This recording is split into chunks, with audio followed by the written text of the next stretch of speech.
Started. Um, Thank you for that.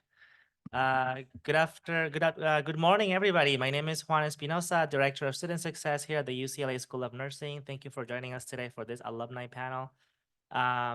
We got 5th grade alumni that are giving us their time today to chat with us and share more about their wisdom and experience in the field.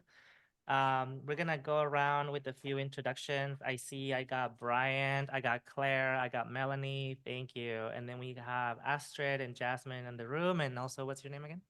And David. Cool. We got 6 alumni. That's powerhouse.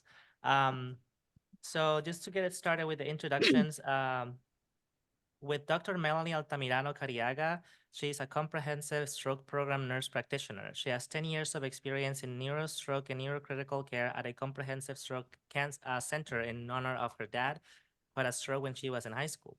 She obtained her BS in healthcare administration from CSU Long Beach, a BS in nursing, and her master's in nursing with specialty as an adult gerontology acute care nurse practitioner from CSU LA, and her Doctor of Nursing Practice degree from UCLA as well.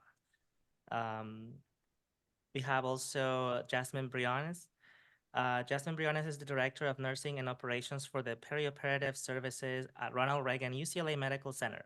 She graduated with her Bachelor's of Science in Nursing from UCLA and completed her Master's of Science in Nursing from Cal State Dominguez Hill. She has worked in the operating room her entire career, and over her 30 years has worked as a clinical nurse educator and nurse manager. We have Astrid Reynosa as well. Astrid graduated from UCLA's MECHAN program in 2019. She is in her 5th year working as an RN from Cedars-Sinai Medical Center. She started in the neurosurgery unit where she began to build her foundations in nursing. After a few years in working with adults, she decided to transition back to working with children and families. As prior to becoming an RN, she worked with families and mental health. Astrid applied to the NICU internship program, where she was trained to become proficient in this specialty. She has been an NICU RN now for about a year and a half. She loves working in this unit because she believes in utilizing and integrating evidence-based research and implementing it bedside, combined with a family-centered approach, which increases positive outcomes. And then we also have Claire Abrahano. Claire Abrahano obtained her Bachelor's of Science in Nursing in 1994 and Master's of Science in Nursing in 1998 from the UCLA School of Nursing. Claire practices as a pediatric nurse practitioner for the Pediatric General Surgery Service at Stanford Medicine Children's Health since 1999. She works primarily with our Good Samaritan Hospital affiliate team in San Jose, California. She provides direct clinical care in the inpatient and ambulatory settings and first assist in the operating room. Her nursing experience includes Children's Hospital LA and UCLA Health.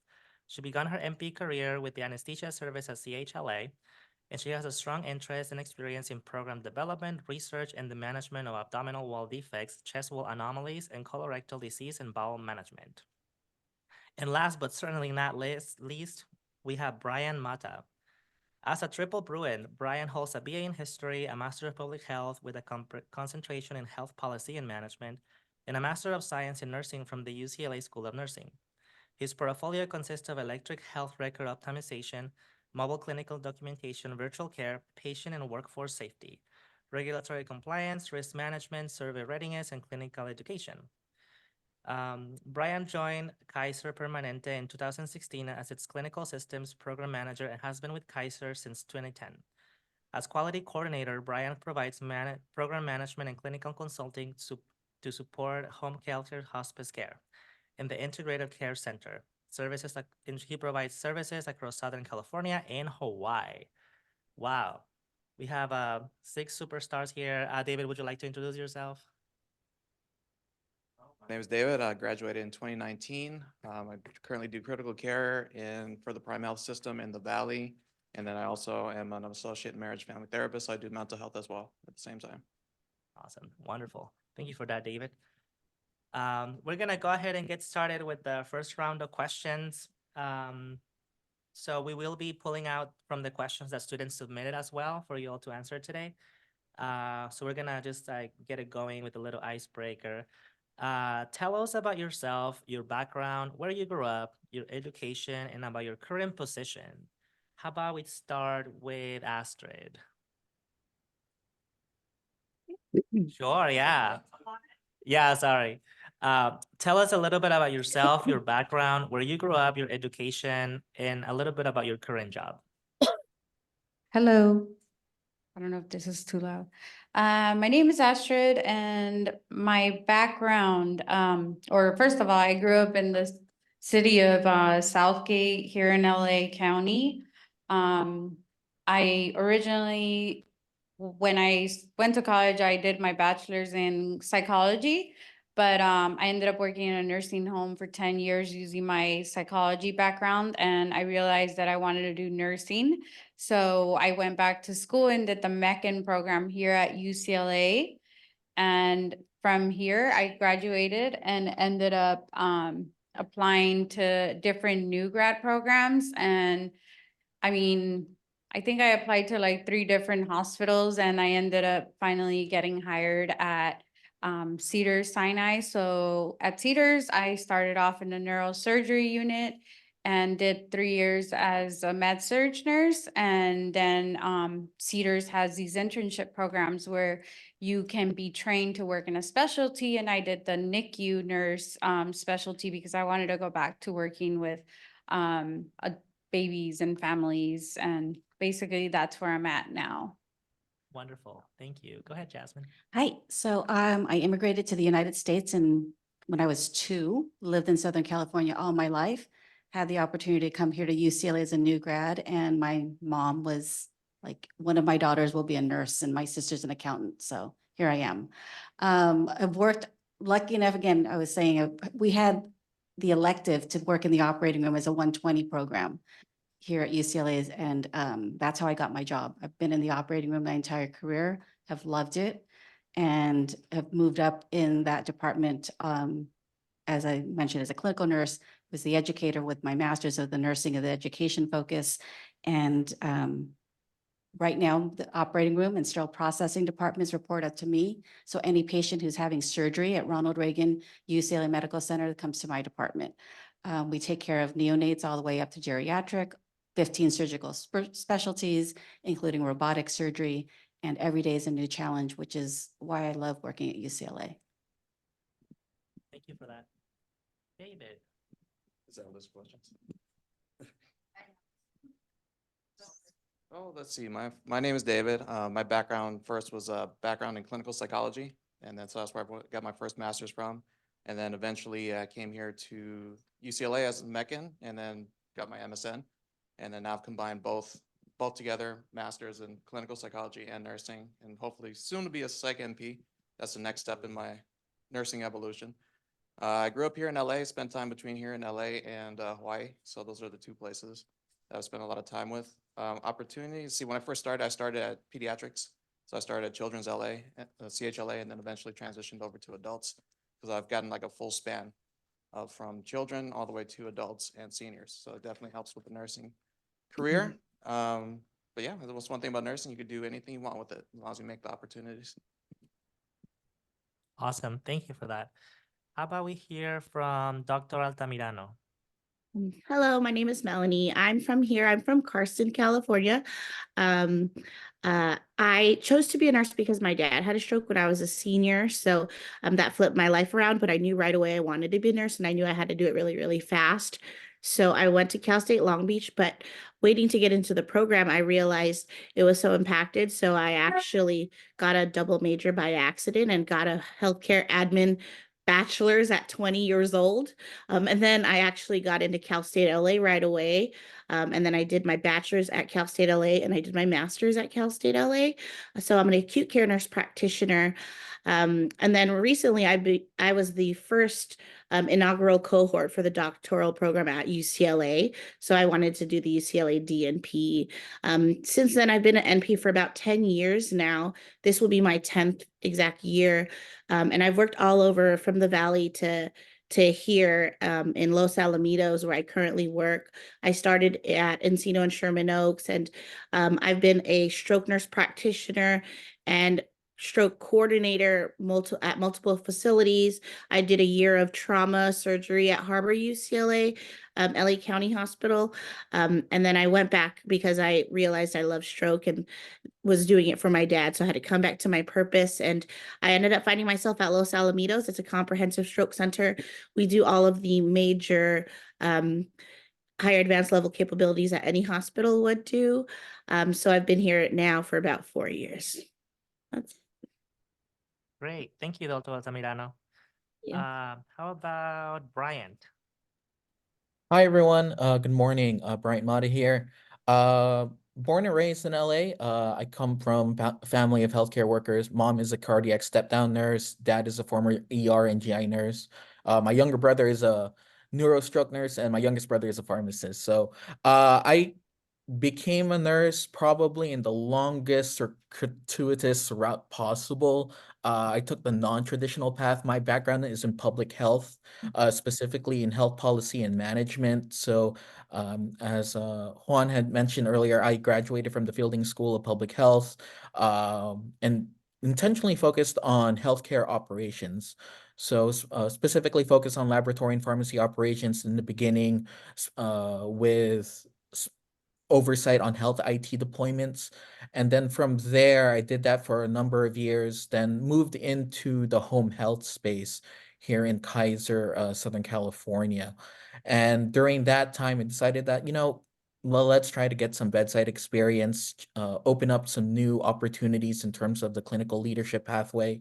And decided in 2016, 2017 to apply to the MECHAN program. Got in 2018 and finished in 2020. So yeah, been with the KP Care at Home department ever since. In terms of like overall scope, I oversee anything related to like electronic health record systems, virtual care, workforce safety, and our new magnet recognition program. Thank you, Brian. How about Claire? Hi, I'm Claire Abrahano. I immigrated to the US when I was 4. I was raised in Torrance and went into UCLA as an undergrad. I've been in nursing for 30 years, and my background is primarily PICU. I started off at Children's LA and at UCLA. During that period of time, I decided to go back to grad school, and at that time, the School of Nursing at UCLA only had 3 options for nurse practitioners. It was basically geriatric, a family, and pediatrics. So my heart was in pediatrics. And after graduating, I went into peds anesthesia at Children's LA, did that for 1.5 years.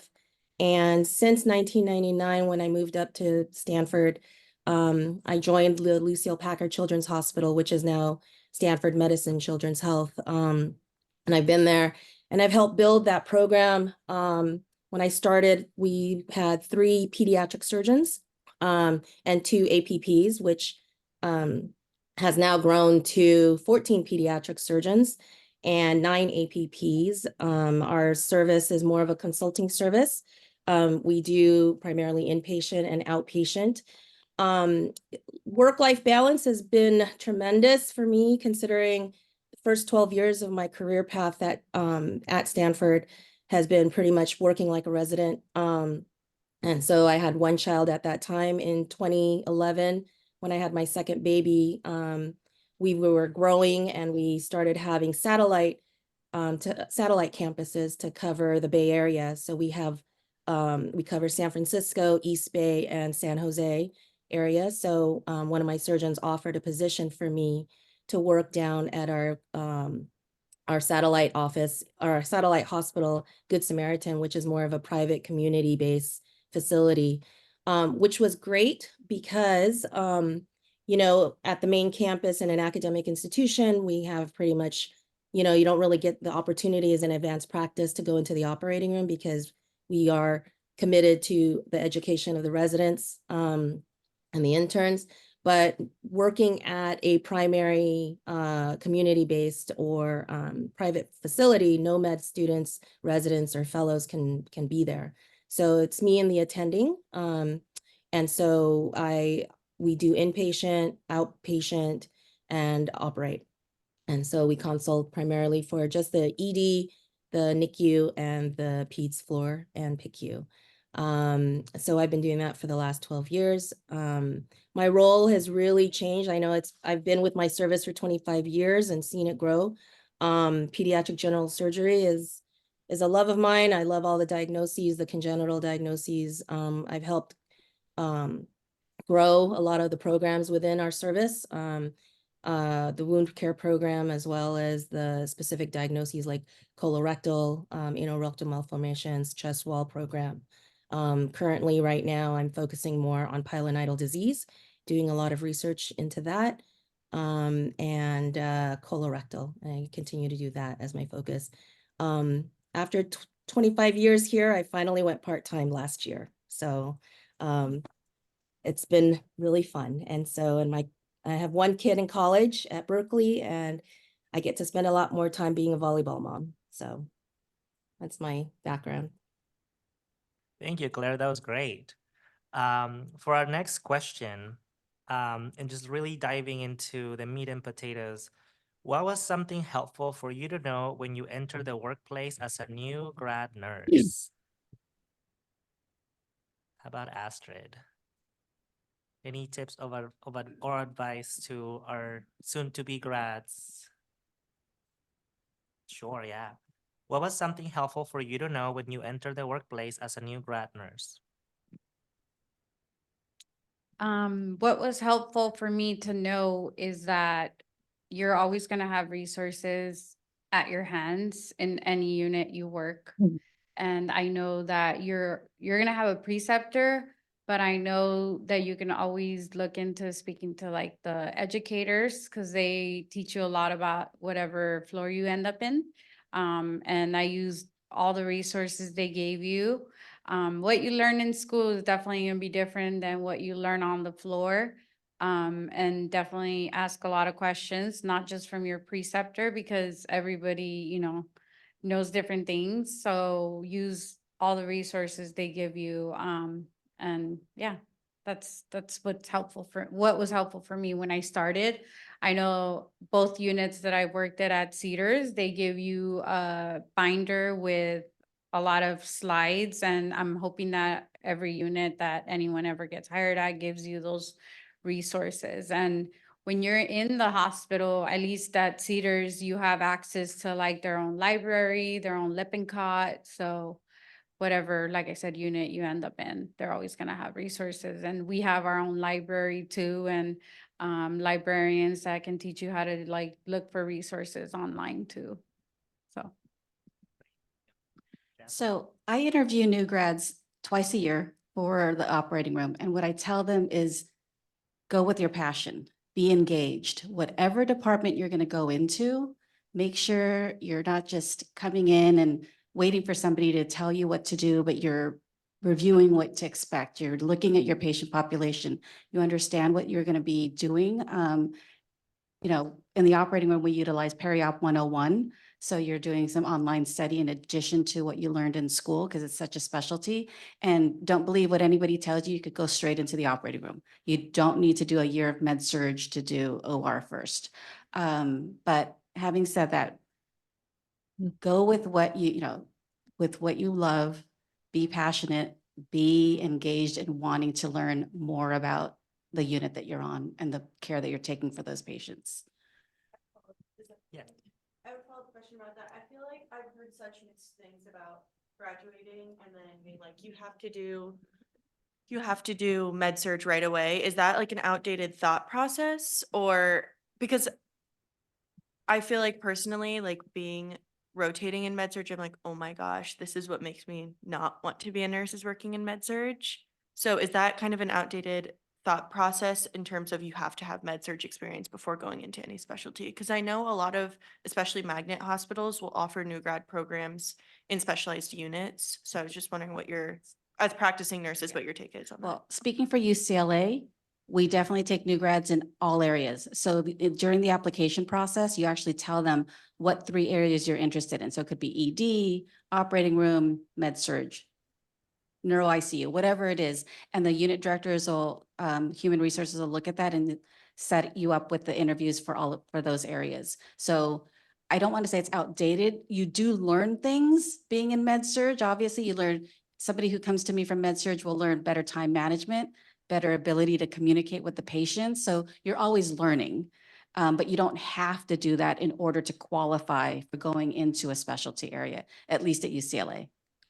And at Stanford, it's the same for us. They do give you options in what your specialty requests are. As for me, I started off going into the PICU direct, and I have to say during my onboarding, I had 10 different mentors, preceptors. At first I thought that was the craziest thing because they have all had something different to tell me. But in the end, I think it was the best thing because you personally had to figure out what worked for you. And I think that goes for any per specialty that you decide. You basically really have to figure out what works for you. A lot of people don't, prefer intensity or the chaos or the unpredictability of certain service lines.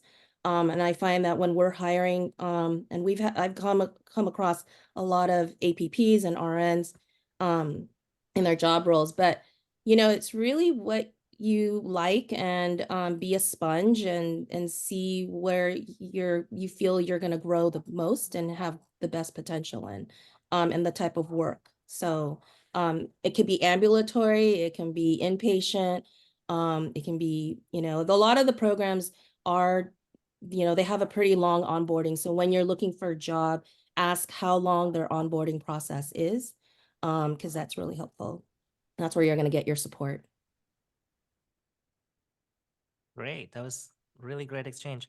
How about David? Thank you for that, Claire. And Um, Jasmine.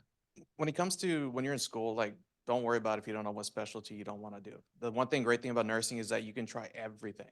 So don't think that you're gonna get locked down. Take a chance. Just go into med-surg, go into ICU, go somewhere and just see if you like it. Take a year, do it, and go from there.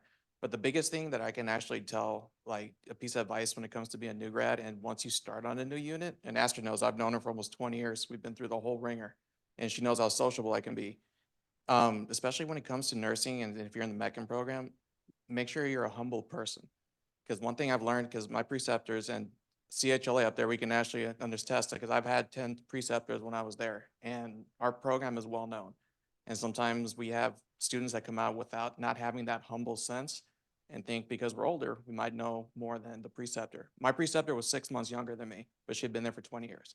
And we have preceptors who were half my age who were there, but knew everything that was going on. So it's just be a humbling experience and see that you're open to listening and open to the experience of it. And believe me, you will be able to go a far, long ways. And the reason I say that is because sometimes it takes one person from one hospital to just call about you into another hospital if you try to move on. So that's why I tell everybody, just be humble. Just be humble and open. Thank you, David. How about Bryant?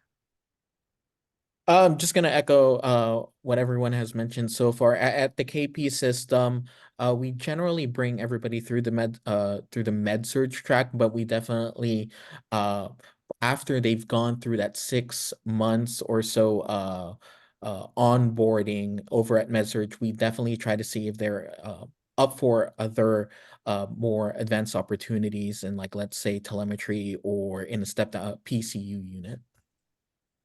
But in terms of engagement as a new grad, definitely look into, especially if you're already proficient in, like, technology systems, like if you're already comfortable with navigating through your EHR, be a resource, an immediate resource to your fellow nurses on that one, because you generally, when you go through, like, let's say electronic record health record updates, a lot of your fellow nurses may be lost. So that's being a system resource can definitely get you brownie points. Thank you, Bryant. Do you have anything else to add, Claire? You good? Don't be shy about networking. Take every opportunity to go to the events. Like for pediatrics, it's like NAP and your nursing organizations, because that's where you're probably going to meet other people. who might be, and you can talk to them about the things that they're doing. And networking, you can imagine if you need a referral or a reference, or even take the opportunity to shadow. During my experience, I built out the pilot idol program and I had no clue about it because there's nothing about it on the West Coast. So I went and observed for a few days at Boston Children's, their program. And so, so don't be afraid to, just reach out to people that, you're interested in learning more about. So. Thank you, Claire. For our next question, how do you maintain a healthy work-life balance as a working professional? Given, for those of us who, may have a family or you may have kids and you're a working professional and you're like superstar person in the room. So how about Astrid? Tell us how you do it. What's your secret? So currently in the NICU, I have what you call a rotating schedule. So I work day shift for 3 months and night shift for 3 months. I don't like night shift, I'll tell you that much. But when you're day shift, you have a lot more time for yourself to either spend time with family or, your own workout routine, or even have like a part-time gig. For me, I walk my dog. I do things. I don't have children and I'm not married. So I usually just like try and do classes for my own mental health. I try and, still see my friends. When you're day shift, I feel you have a little more of a balance because you have like 4 days off if your hospital hires you for 3 days on. And those 4 days you can either spend it if you're in school or whatever you want to continue doing with your life. But I feel I have a better balance when I'm on days because I have, days where I'm awake versus when you're nights, you catch up on sleep. I'm not gonna lie, that's mainly what you do. But always try and, if you have a passion for a workout or you're doing a side gig, like, I don't know, some people like making jewelry or selling stuff on Etsy, like continue doing that because I feel like your life does not revolve around just work. Work is just part of your life. Like you should continue that if you're able to. One thing that's also helped me with work is meal prepping, trying to be prepared for 3 days because those 3 days go by really fast. And meal prepping has saved me a lot of time. So I'm trying to think of what else I do. Mainly spend time with my family when I'm able to. That's great. Thank you.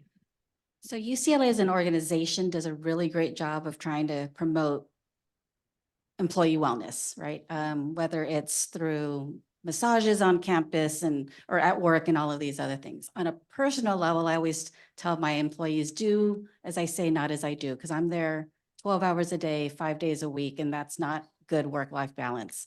I'm trying now at the time of my life I'm in to get home earlier and have dinner with my family at least twice a week. But again, as an organization, we do a great job. We really promote a lot of professional development, different schedules, 8, 10s, and 12s. Even in the operating room, it's not the same as it was when I first started there. So there's definitely things that you can do in order to achieve work-life balance. And I think a lot of it is mental. Make sure that, discuss how you're feeling, share if there's concerns that you have, because as everybody's been saying, there's so many resources and mentors and people who want to help you. Because our whole goal, or my whole goal in my position, is to help my employees be successful, whatever that looks like. So yeah, I'm trying to do better. Thank you. David.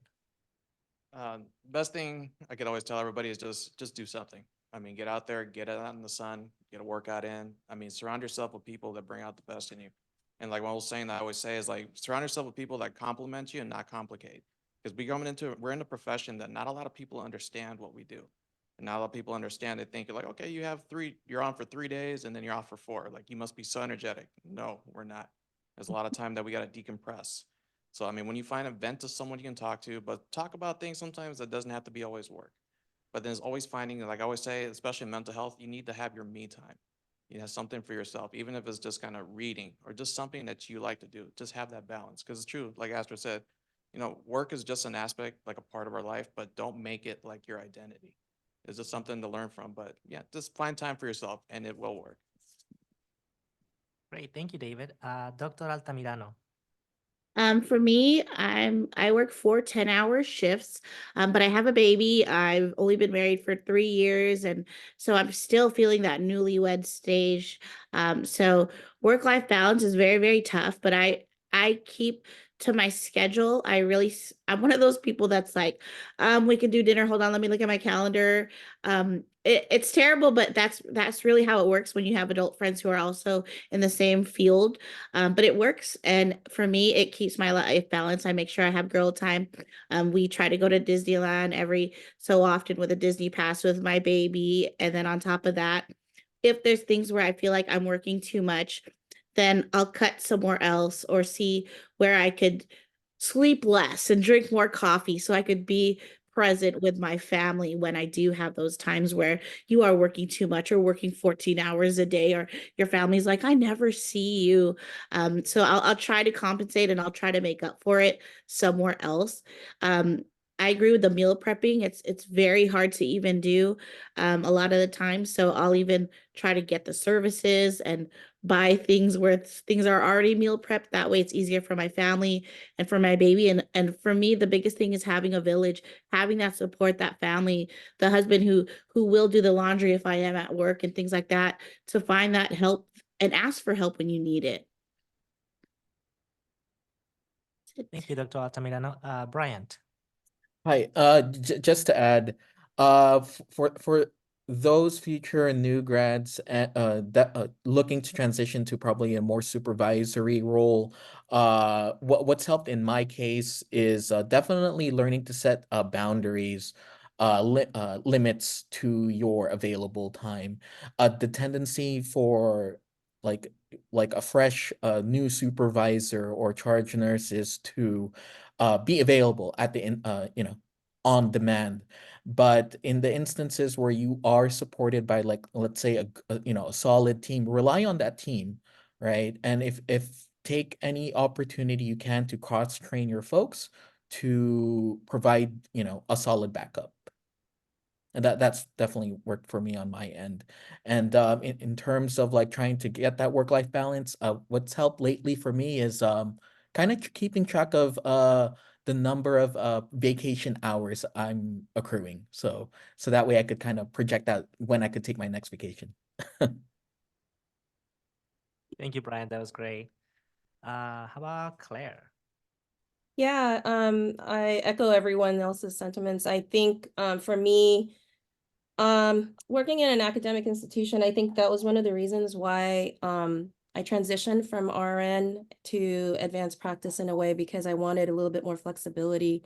I wanted to be able to have a little bit more freedom with my time, in a sense that, the surgeons that I work with, they basically, when they work with APPs, it's more of a partnership.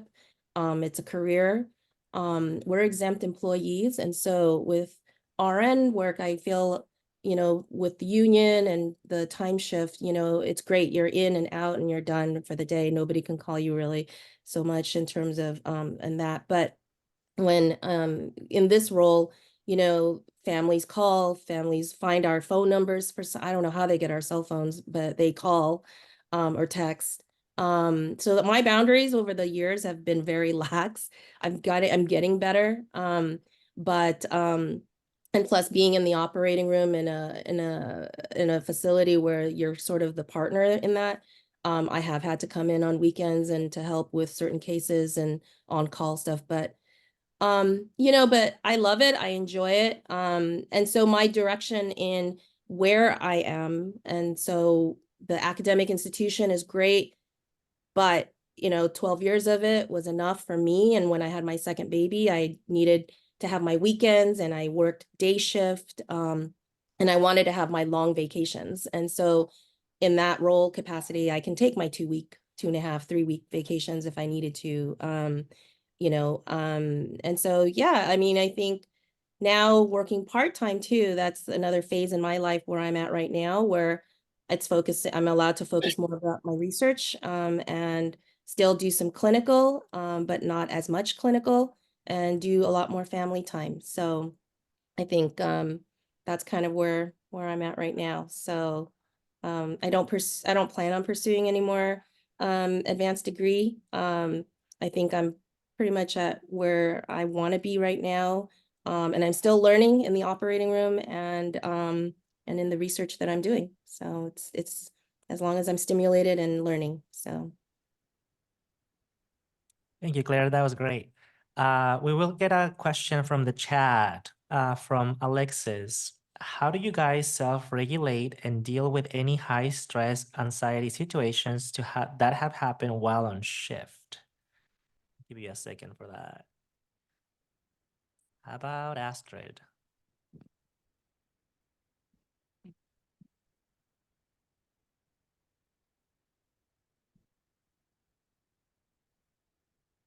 Hi. So being in the NICU with the babies, not only do you have anxiety and stress with just the babies in particular, because some of them are really sick, but with the parents themselves, because they really pressure you while you're there, like if something's happening. So my best advice is like really just take a step back and assess the situation and tell parents like, can you, I guess try and explain to them like what you're doing, because sometimes I guess they try and like convince you to do things that you feel are not in your gut to do. So just taking a step back and like reassessing the whole situation, because a lot of like times like the parents are the ones that are causing more anxiety and stress versus the actual baby themselves, like for whatever is happening, for whatever the situation is. Thank you. So in the operating room, things are going great until things aren't. And then there's always resources. You push a button, every anesthesiologist that's available will come to your room. Available nurses will come to your room. During the actual code or the situation that's happening, you have to rely on what you've learned, but ask for help. And there's always that help that's there. After, we always encourage people to debrief. We have a debriefing session right there in the operating room so that we can kind of talk through, okay, what can we learn from this? How are you doing? And if you need any additional support, then we're there for you. So I think we do that routinely in order to make sure that the staff learn from the situations and as well as, again, have support for how to handle it better, or if there's anything more that we can do, because it's tough. Every situation is different and it's tough. Thank you. David? Well, I'll piggyback on what you said, and definitely when we think about it, when you're in the hospital, especially in the ICU, you may think everything is falling apart, and it does. I mean, but I call it in the ICU as controlled chaos. But the one thing about it is though, is that you're never alone. So whenever something goes south, if you don't know, best thing to do is just to help with anxiety, ask for help. Just talk to one of your coworkers, ask the charge. Your charge is there for your help, okay? And then whatever you need, just ask for it. I mean, you're gonna get the help. No one's gonna talk down to you to be like, oh my gosh, this person asked for help. No, you did it right, because people are always gonna know more than us. And then the one part I was gonna say, because here's how do you deal with it? Of course, teamwork is always gonna help you with that. But just remember, in our profession, once we're done at that 12-hour shift or that 12 and a half hour mark, you're done. Leave work at work. There will be patients you take home with you mentally. That's going to happen. But just remember, nursing is a 24-hour care. So the next shift is coming in, they're going to keep that patient alive and they're going to keep working on that patient. So don't always think that's going to fall on yourself. It's a team-oriented environment. And for people who don't understand that, then this is not the profession for them. So just don't be scared to ask for help. Thank you, David. That's very helpful. How about Dr. Altamirano? So I'm actually a stroke nurse practitioner. So what that means is I respond to every single code stroke, which everyone thinks is stressful anyway. So my job is basically, even though I am stressed, even though I may feel stressed, even though I see something that doesn't look typical, I'll always bring it down to my basics. Is this a stroke? Is this a STEMI? Do they just need fluids? Also, on top of that, because I am the leader, I can't be like, oh, I can't be running around like, everybody do this and that. I have to stay calm. I tell everyone I have my game face on, but in reality, my heart is beating as fast as everyone else's in the room. But I'll just say, okay, hold on, let's get this head CT. We follow the basics, we follow the protocol, the pathway, the normal things, so that way you don't step out of your role and make a mistake, and just always bring it back to the patient's safety. And if anything is out of proportion, or if there's something we can't control, like everyone said, there's always help. There's always another rapid response nurse. There's always another doctor. There's always another leader that we can call to help us. But again, you can't look like you're panicking, especially in front of the patients or the family. Otherwise, you're just going to create more chaos, more stress, and everything like that. So. Thank you for that helpful advice. Bryant. One thing I've been trained on and have tried to communicate that to my supervisors is to take a stop, challenge, and choose moment. Don't take too long, but like just run through your own mental checklist of what the current situation is and what you're trying to solve at that immediate moment. Thank you, Brian. Claire. Yeah, just like what Bryant says, I think you have to rein in everybody who is pretty anxious. In my situation, it's pretty much on a constant. We have babies being born to first-time parents with congenital disorders. Their tracheas, they have a fistula in their trachea to the esophagus. They don't have an anus. They have chromosome dysfunction, chromosome, deletions.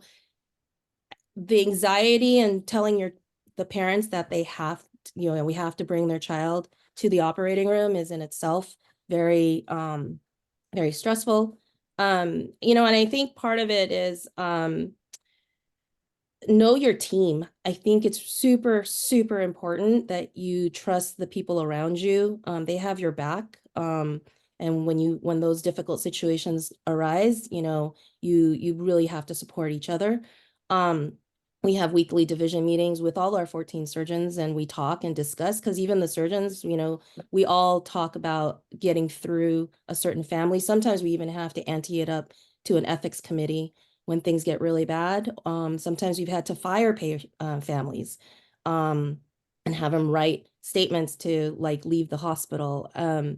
Personally, for me, I think for my own anxiety and stress and managing that, when I started in the operating room, because, nursing and nurse practitioner, you don't really get a whole lot of operating room time and to doing first assisting. So I actually started doing Bikram, surprisingly, holding poses for a minute and a half, 26 poses for an hour and a half in a heat, because we turn up in pediatrics, we turn up our heat to 80+ degrees for the kids. Bikram was a way for me to sort of direct and focus my internal stability, basically. You kind of have to hold things for a long time in the operating room. And when things get really stressful, if something's bleeding, things like that, I mean, you gotta be quick and not so reactive, because you really have to think things through. The other is on a personal level, if situations or even communications or even with leadership things, do not hit the send button when you're writing things out the first time. Just write it out and pause. Save it for the next day. Do not hit that send button right away, because it's your emotional, reaction that's coming up and bubbling up. So sit with it, digest it, and really kind of edit and think it through before sending it. So, yeah. Thank you for that great advice, Claire. For a more practical question, what are some red and green flags to look for in your first job as a new grad? I'll give you a second for that one as well. Feel free to be as honest and candid as you wish. Red and green flags to look for in a new job. Go, David. I remember somebody telling me once that if you turn the corner in a hospital and then everyone stops talking, leave. Like, because that's just probably how the culture is. And that actually goes into one of your questions about culture. Yeah. But if you turn the corner and then everyone says, "Hey, good morning," like they're willing to talk to you like that, you can definitely feel the culture of that unit and how it is. Because you'll learn when it goes to hospital. Some are great, some are different, but it's all about starts from the top down to the bottom. Okay, so I mean, one of those things. I guess green flags meaning good things. Yes. Okay, yeah, so good things if you see that. I mean, someone who has a manager who comes out there and speaks to you, say, "Hey, good morning, how's everything going? Is there anything you need?" People who are sociable, willing to like, "Hey, let me show you this. Come over here." Those are the great units are like that. I mean, not to say that it's hard to find that, but then once you feel that, especially they know you're new, it's a sense of relief. It kind of relieves your anxiety because you're like, okay, they're willing to show me. Because I mean, granted, when we were in school, you're gonna think, oh my gosh, I don't know anything. You know enough.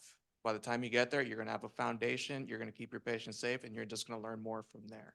And then the staff that's willing to take you on and teach you, you know you're gonna be in good hands. Thank you, David. Go for it. One thing I saw as a green flag in my unit in the NICU was the fact that we've had nurses there that have been like 20, 30 years. And that just tells you that a lot of these nurses really love working in that place. I can't think of any red flags on my unit.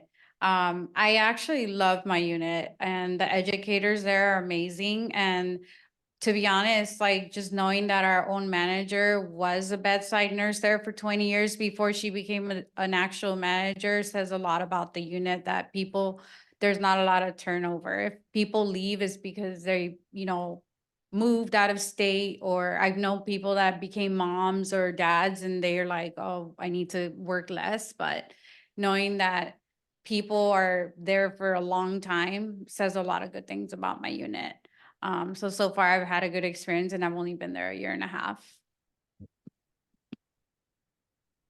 I Yeah, have go something. for it. So, like a lot of other people might be at smaller community hospitals. I've done the community hospital. I've worked in vulnerable populations like in St. Francis and Linwood, and where majority of our patients are from Compton and things like that. So, what I have seen that a lot of people think is a red flag is sign-on bonuses, because they can't get nurses to work in some of those areas. But you know what? I actually was like, oh, let me just try it out. And then even though people are like, why do you work there? You could work anywhere. And I'm like, yes, but I also fell in love with the population, like taking care of the poor, taking care of the sick, working. I've also worked at, like I said, Harbor UCLA. It's a county facility. Like it really opens your eyes to things. So I would be open to some of the bad things that you might hear about other facilities, because it really does change your mind versus to where I work now. It's still a smaller community area, but it's a rich population of everyone is from Seal Beach, and everyone at our hospital has insurance.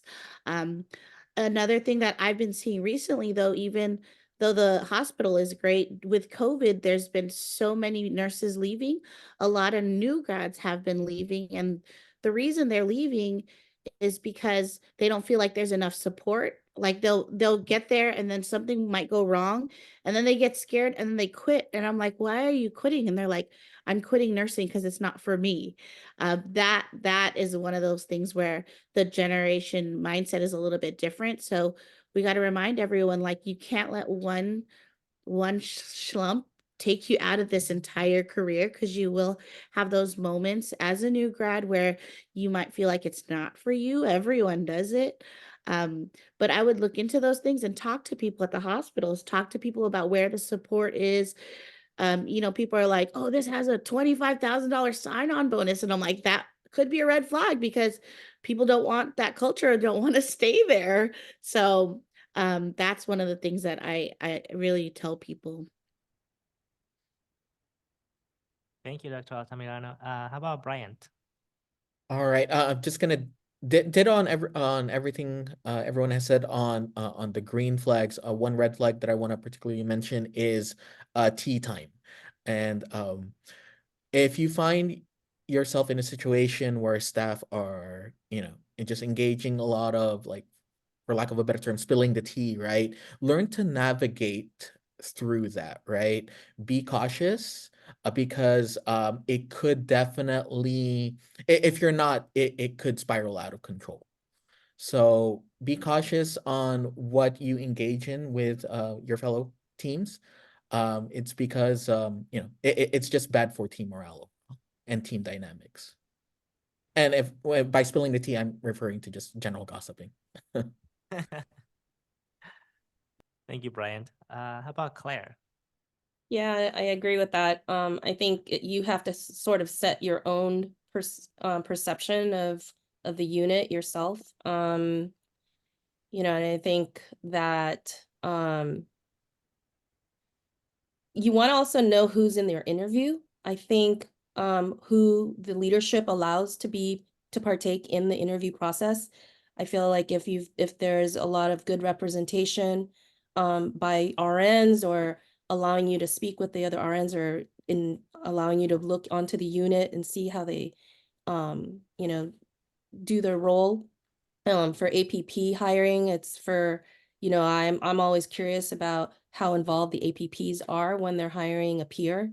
So that is a red flag. If it's just management, I'd be a little wary sometimes, because you aren't getting sort of that direct feedback too. So that's one of the red flags.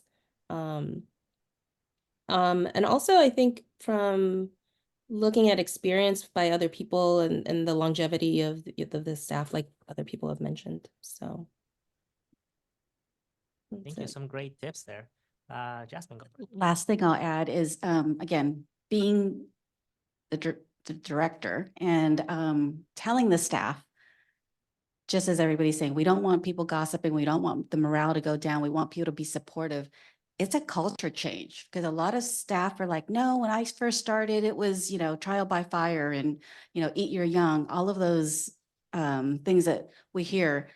It's hard to get staff to change that mindset, that we want to be supportive. We've built this whole culture of no blame. It's all about process. It's all about standardization. It's about patient quality and patient care, but keeping that focus, it's hard.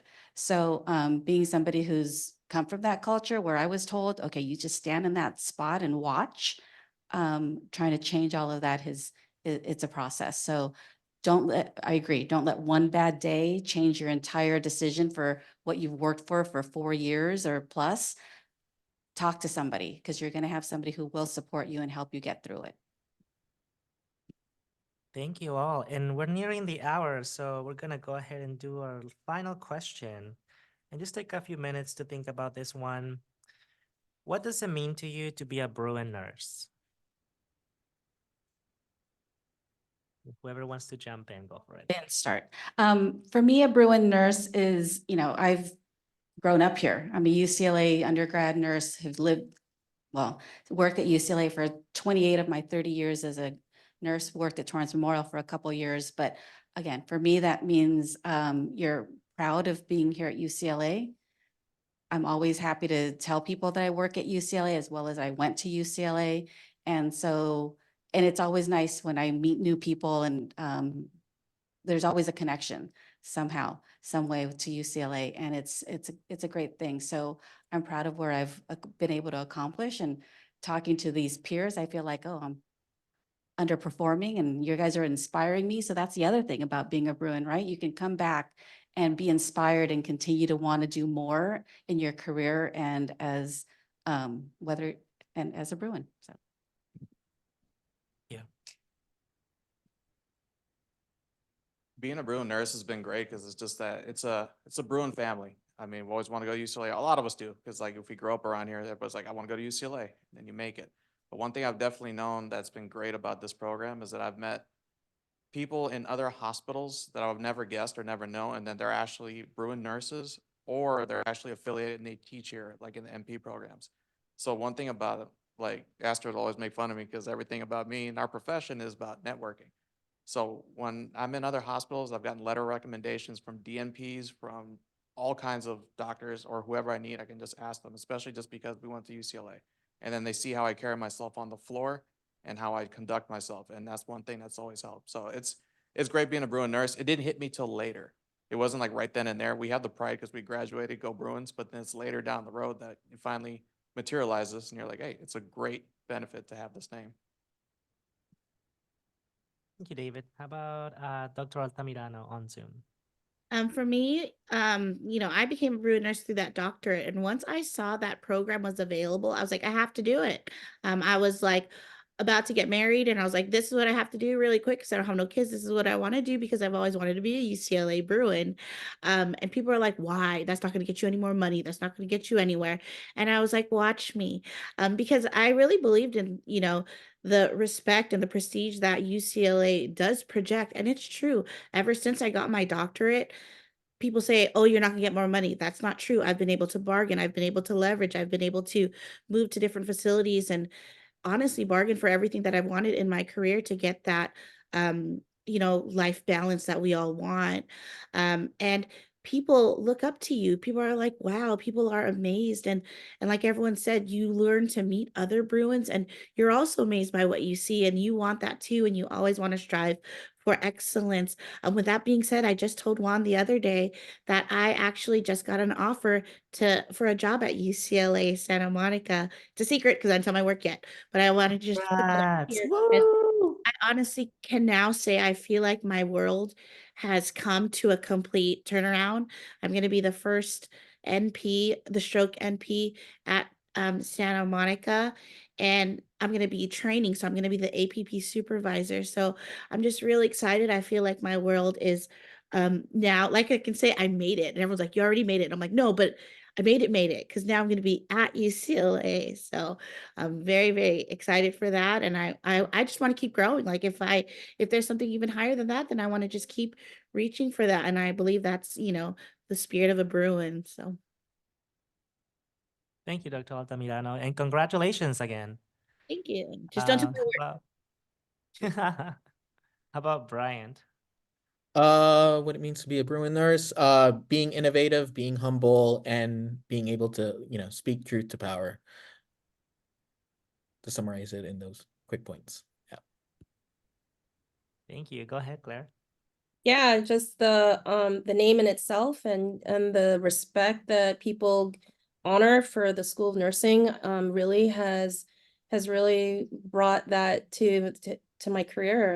And even now, because I do deal with a lot of teenagers who are trying to get into college and young adults, they hear that you're from UCLA and they're all like really excited and people who we hire and who come from UCLA, there's a standard of excellence that I think that generates a lot of the graduates to really be innovative in their career path. So yeah, and coming from an UCLA too, it's really fostered the love I have for the research that I continue to do, and to just learn more and stay curious. So that for me is being a Bruin nurse and the community. So I think my 30-year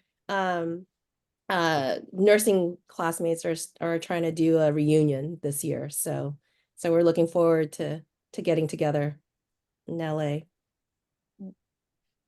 That's amazing. Thank you, Claire. How about Astrid here in the room? What does it mean to be a Bruin nurse to you? For me, being a Bruin nurse, because I come from a Hispanic background, I am the first ever in my family to graduate from any university, and saying that I went to UCLA is a lot to me and my family.